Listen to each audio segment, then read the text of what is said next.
Well, Notre Dame fans, the Fighting Irish are Sugar Bowl bound after a 27-17 victory over the Indiana Hoosiers in the first ever 12-team college football playoff game, obviously played at a home campus. This one, South Bend, Indiana.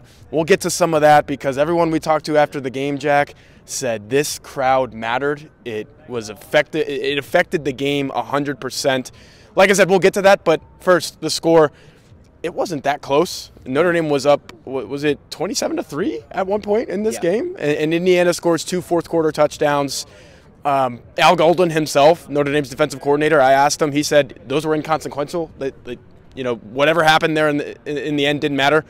What happened before that absolutely mattered. Like I said, Notre Dame got up big. They looked like the better football team from the start, and they got the win that they needed to secure their spot in the Sugar Bowl to play Georgia. Well, I think we got to start with Al Golden's defense because they were the best unit on the field tonight. They were spectacular.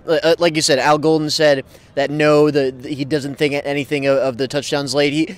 I think he even said he was trying to save some like he wasn't going to throw blitz packages at Indiana at risk of putting stuff on tape for Georgia. So yeah, as far as we're concerned, 27-3. Honestly, like. The defense attacked from the get-go, and that was what I was most impressed with, both at the start of the game and at the start of the second half. The defense gave the crowd a reason to get into it, and boy, did they get into it. Josh Burnham set the tone with the tackle for loss. Xavier Watts had the interception. Xavier Watts was all over the field. Xavier Watts was phenomenal. Xavier Watts was phenomenal tonight. He was amazing.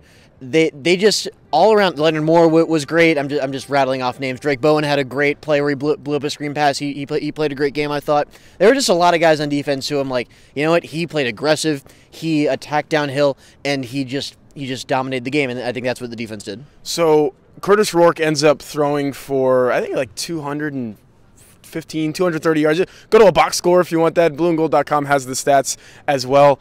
But Jack, I don't think that Curtis Rourke was ever comfortable in this game until it was over, until it was 27-3. He had some passes early where it literally looked like he knew that Notre Dame has all of these guys that you just mentioned. You just rattled off so many names. It's like they were in his head before the game even really got going because he had some errant passes early, uncharacteristic. He's a very accurate quarterback.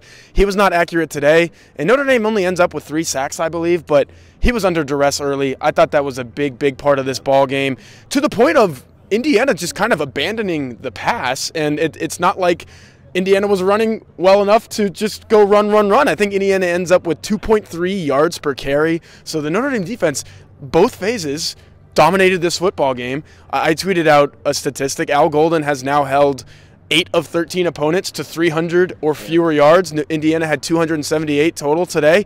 And again, well over 100 of those are when the game didn't even matter. So I'm glad we kind of started with the defense. We're going to get to an offensive player's name, one in particular that we really have to shout out. But just kind of your final thoughts on this Notre Dame team being so defensive-driven, and that's what has them in the Sugar Bowl again. Well, you know, they say defense travels, and it's going to travel down to New Orleans because they played really well. Leonard Moore ran routes for guys downfield. So much of Indiana's offense is those back shoulder throws. They got Christian Gray a couple times. They never got Leonard Moore. Leonard Moore is playing phenomenal football right now. Just the way the linebackers, they ran a lot of run blitzes, and sometimes they got burned on those. Like when you run blitz and you don't get him at the first level, there's no second level to get him, so they're going to pick up a first down. But more often than not, they created havoc in the backfield, and they finished plays off. A couple other guys I want to shout out. Jalen Sneed.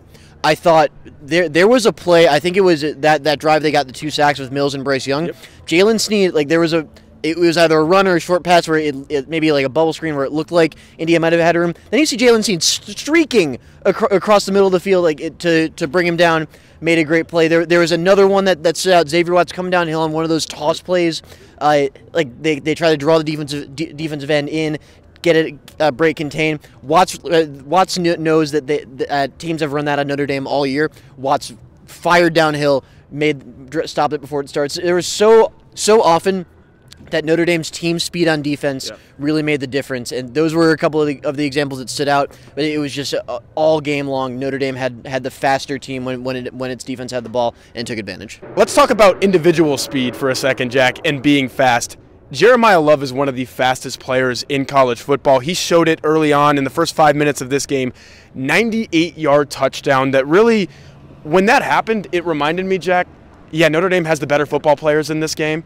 Jeremiah Love, when the Indiana defense is on the field and the Notre Dame offense is on the field, Jeremiah Love is the best player on the field. He showed it there. He's not even 100%. Marcus Freeman said that in the postgame press conference. This is going back to the injury that he suffered against USC. It looked like it was sort of hampering him tonight, especially after that run when he had to sprint by Indiana's defense. But he still ends up doing that, like making a winning football play.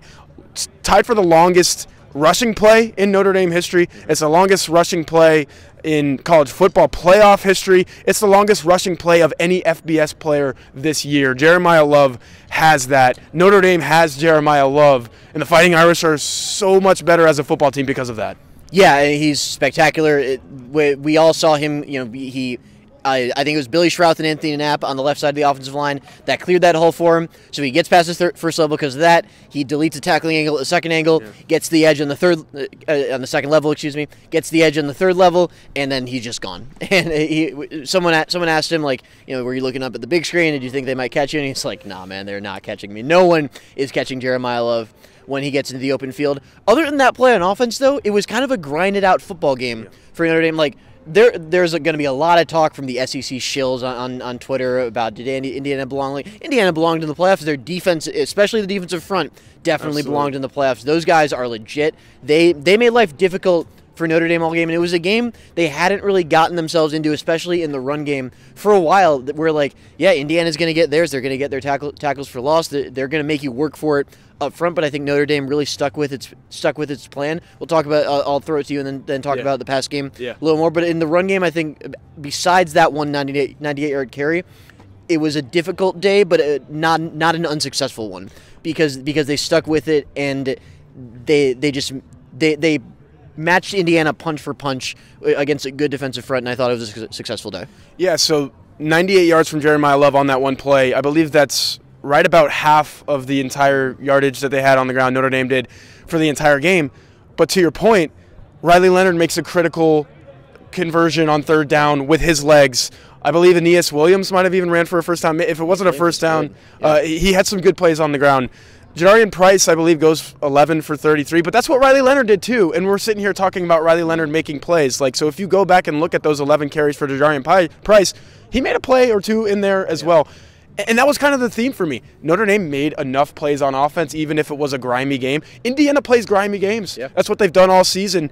Ohio State wasn't some offensive juggernaut in getting to 38 points against Indiana. There were some special teams plays that kind of allowed for that to happen. Notre Dame earned, I think Marcus Freeman said this, or Mike Denbrock said it, Notre Dame earned everything that it got offensively tonight. And you'll take 27 points in a college football playoff game when you know that your defense is probably going to hold the other team to under 20. That's a win. Yeah. That's what happened tonight. I'm kicking it over to you with this. Speaking of making plays, first downs, big catches, Jordan Faison, excellent football player tonight. 10 targets, 7 catches, 89 yards. You brought up a statistic. I believe it might be Notre Dame's highest receiving yards total for an individual all season. I thought he was dynamite. I mean, the one catch that he made where we're all sitting in the press box saying, yeah, that's incomplete. And then you watch it back in slow motion, you're like, no, he actually caught that. First down, Notre Dame. The 46-yarder, which, by the way, we'll talk about Riley Leonard in a minute. Excellent pass from Riley Leonard, but excellent route and excellent catch by Jordan Faison, and Notre Dame puts the game away on Riley Leonard's legs. By the way, we're talking about Riley Leonard's legs again. A couple plays later, Jordan Faison, though, was excellent. He was kind of a playmaker tonight. Yeah, Faison was absolutely a playmaker. Again, September, October, November, Faison. Yeah. And for whatever reason, he just comes alive in these postseason games. They needed him to. Mike Denbrock has been banging this drum all season. He's one of their most dynamic playmakers. He was that tonight. Like, he was good in the short game. He was good in the medium game. He's good in the deep game. He is good on all three levels. And I don't know if there's anyone else on this offense you can say that about right now. He was spectacular. The larger point of the pass game is kind of interesting though, because the way Indiana defends teams in the pass game, they like to play these kind of shell coverages and make you take what the defense gives you underneath. It was really important because it's something Riley Leonard has talked about a lot this season. Take what the defense gives you. It was important that they did that tonight, and you saw some of those checkdowns. Like Jeremiah Love was very involved in the passing game. Aeneas Williams, who had a great game, was very involved in the passing game. It's those kind of little plays, like take 7 or 8 yards with the running back. and then they just kept chipping away at that until finally they had the window to break the big one to phase on. They did it, and that ended the ball game. It was pretty awesome that ended the ball game because there's not a lot of people. There's 80,000 people in this stadium tonight. Nobody's saying, oh, yeah, Riley Leonard's going to hit Jordan Faison across the middle, get down to the 1 yard line, and this game is over. But that's what happened. And that's a credit to Riley Leonard. Let's talk about him for a minute. Again, okay, so early on in the game, was it actually his first pass? This is what he was saying. Yeah, first pass, maybe like second play from scrimmage. Yeah, so he gets a ball tipped at the line of scrimmage. Just an excellent defensive play by Indiana. They disrupt up front and get their hands on the football. And next thing you know, the football is theirs. Ever since then, though, he made the right decisions, took what the defense gave him for sure. And I thought, like, if Riley Leonard plays like that, the Notre Dame defense plays like that, I think Notre Dame's going to be able to run the ball more efficiently. Again, maybe even against Georgia. We'll break that down. We'll see. Georgia's great up front, but like, I don't think it gets much tougher for Notre Dame in terms of running the ball because that's what they do so well. So all things considered, if all of those things go like they did tonight, and Riley Leonard plays that exact same way, I think Notre Dame could feasibly win 3 more games. Yeah, I think they can too. Riley Leonard didn't need to be the superhero tonight. I don't think I would say it was his best game tonight. But he did more than enough to win. He took what the defense gave him. Can't stress enough how important that was all night. And he made the plays when they needed to be at the end. That is all Notre Dame needs Riley Leonard to be if the defense is firing on all cylinders like it was tonight. So let's spin it forward. We've mentioned Georgia a couple times. We've mentioned the Sugar Bowl.